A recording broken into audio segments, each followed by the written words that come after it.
Cinemacon is going on in Sin City this week, baby, which means we have some really exciting news regarding some upcoming horror movie franchise continuations. We have updates on the new I Know What You Did Last Summer, 28 years later, and of course, Final Destination Bloodlines, baby. Now let's get into it.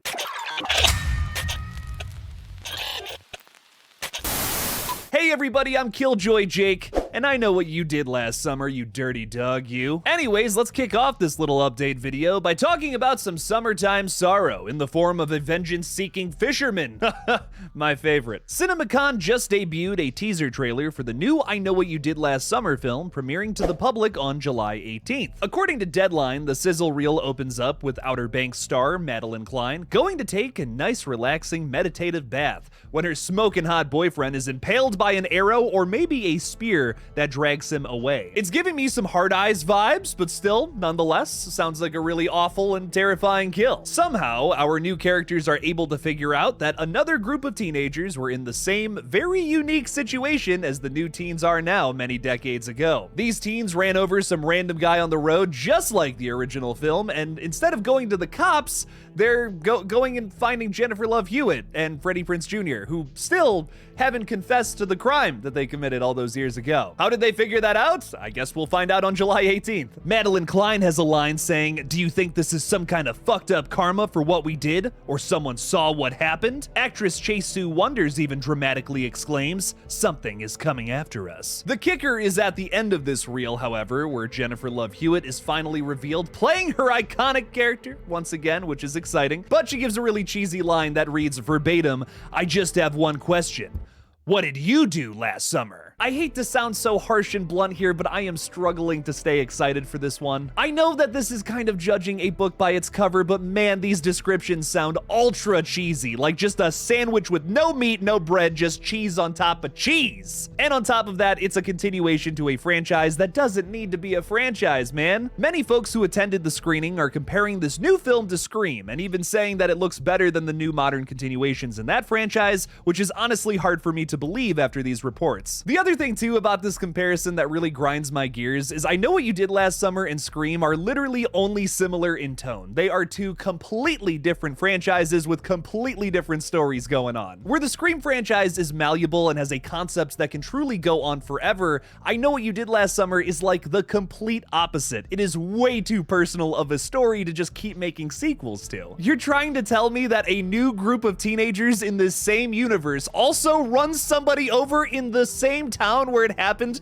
like 30 years ago? That's ridiculous. I don't think that this is going to work in the same way that the modern Scream movies do, but I have to say I am excited to see Jennifer Love Hewitt and Freddie Prinze Jr. reprising their iconic characters from the first movie. Also, mad respect to the casting director for this one, who got Madeline Klein to be a part of the cast. She's from Outer Banks, a show that is basically I Know What You Did Last Summer mixed with Tomb Raider. That's excellent casting, even if the concept for this one is more stale than bread that's been left out in the sun for 2 weeks. Overall though, this is a brand new slasher film, and maybe there will be some really awesome kills. I'm excited for those.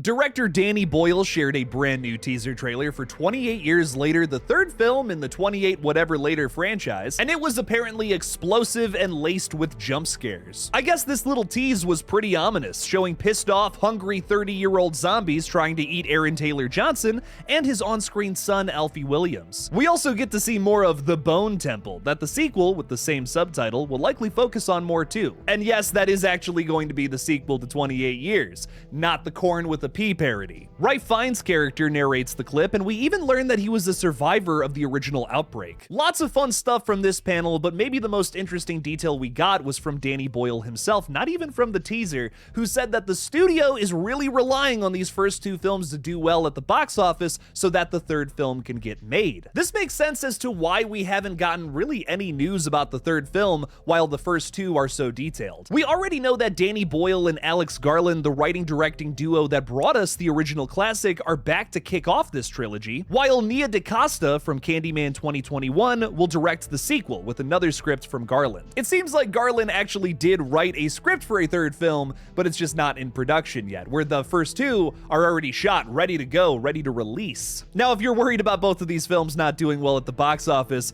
Fear not, my friends. The first trailer for this movie was the most watched horror movie trailer in 2024, clocking in at 60 million plus views. It's one of the biggest horror movie trailer releases of all time, right behind It Chapter 2. And don't forget, that movie opened up to $90 million plus at the box office. That's just its opening weekend, baby. Listen, if The Strangers Chapter 1 can have 2 sequels, one of them releasing this year, then 28 years later can finish the damn trilogy, okay? And the update all of you have been waiting for, probably. An extended 7-minute look at Final Destination Bloodlines was played yesterday at Cinemacon, and it was exciting. Before it premiered, President and Chief Creative Officer of New Line, Richard Brenner, joked that he'll see you at the Oscars. Okay, but how funny would that be? Visual effects? I mean, come on, baby. Now, we've already talked about and kind of detailed some of the Campbell family members, but this scene apparently focuses on 2 brothers who are in the hospital deciding how they're going to die and cheat death. They're apparently testing out the Final Destination 2 method, a classic, where you bleh yourself and then, of course, get resuscitated. Bobby Campbell here is allergic to nuts, so he decides to take on a devilishly delicious peanut butter cup to do the deed. If I was allergic to nuts, I would be dead. Those things are too damn good. Reese's, what kind of crack you putting in those things, man? The Deadline article I'm using for this video even details that apparently he says, if I'm going out, it's not gonna be on those unsalted bitches. Hell yeah, Bobby! Then they also pitch an idea which is closer to Final Destination 5's method, where they talk about killing a baby. Hell no, Bobby. Ugh. You know it's bad when even Michael Myers won't do that.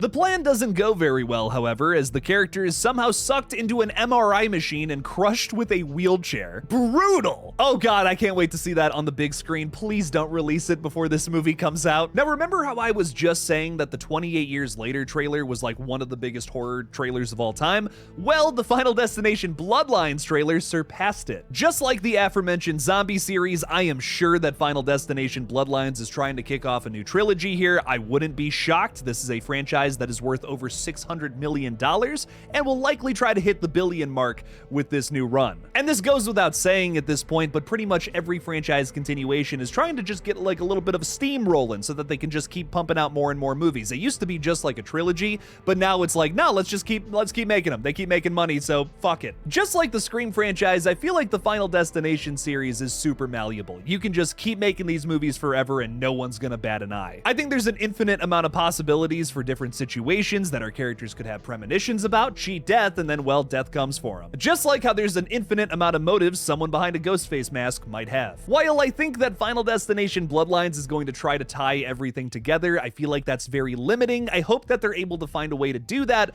without saying that, oh, these are the only people that could have premonitions in the series. Don't limit yourself like that, Final Destination. Make it seem like this could happen to anybody. For me, at least, as long as they keep pumping out movies with anxiety-inducing kills, I'm all about it. Keep them coming. Hey everybody, before we wrap up today's new video, please make sure to subscribe to this page for more horror movie updates just like this one. Thank you to everyone who's already subscribed. Let's get to 40K this year. Also, please go check out my gaming channel GullGotha and subscribe so we can hit our goal of 1,000 subs. We've been making a lot of progress over there recently, so go ahead and help a boy out. One last thing too, we just started a Discord channel for the page so we can talk horror whenever. You can join by clicking on the link in the description below. So which update from today's video has you the most excited? Let me know down in the comments below. Thank you all again for watching. Please subscribe, and as always, don't forget to kill it out there, y'all.